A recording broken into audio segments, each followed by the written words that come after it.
पसाबा glairy पुरातात्विक स्थल। जेलवे पुरातत्व स्थल जेलवे की स्थापना अक्तिबे की खड़ी और उत्तरी ढलानों पर की गई थी। जेल पुरातत्व स्थल जिसमें 3 घाटियां हैं, वह स्थान है जहां परिचिमनियां सबसे अधिक प्रचुर मात्रा में है।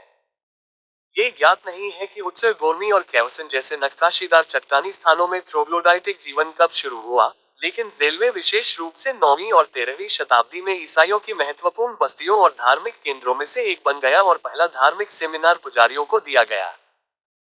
यह क्षेत्र जेलवे की पहली घाटी में बुलगुर बालिकली और हुजुमलू चच और पूर्व में वाइनरी बनाने के लिए मिलसिटन का उपयोग किया जाता है। दूसरी घाटी में होली क्रॉस का चर्च है। तीसरी घाटी में एक गांव का चौराहा और एक मस्जिद है। तीसरी घाटी की सबसे महत्वपूर्ण विशेषता चट्टान की गुंबद जैसे गुंबद में बना मठ परिसर है।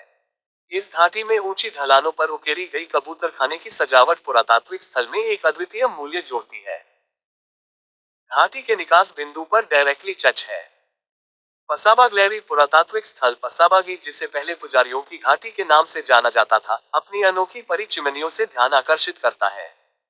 परिचिमनियों के अंदर बहुमंजिला और बहु सिर वाले चैपल और बैठने की जगहें खुदी हुई हैं।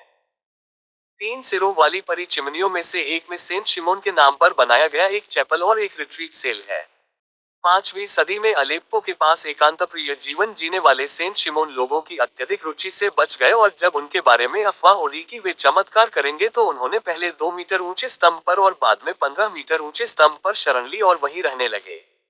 मिलसेटन जेलवे एक घाटी में मिलसेटन उन स्थानों में से एक है जहां गेहूं की भूसी को पहले उबाला जाता है और फिर बुलगुर गेहूं बनाने के लिए सुखाया जाता है। ये प्रक्रिया 500 किलोग्राम के पत्थर पर आधारित है जो अंतरिक्ष के बीच में एक घूर्णन तंत्र के साथ चलता है। ये स्थान जेल पुरातात्विक स्थल में रहने वाले लोगों की बुलगुर आवश्यकताओं को पूरा करता था।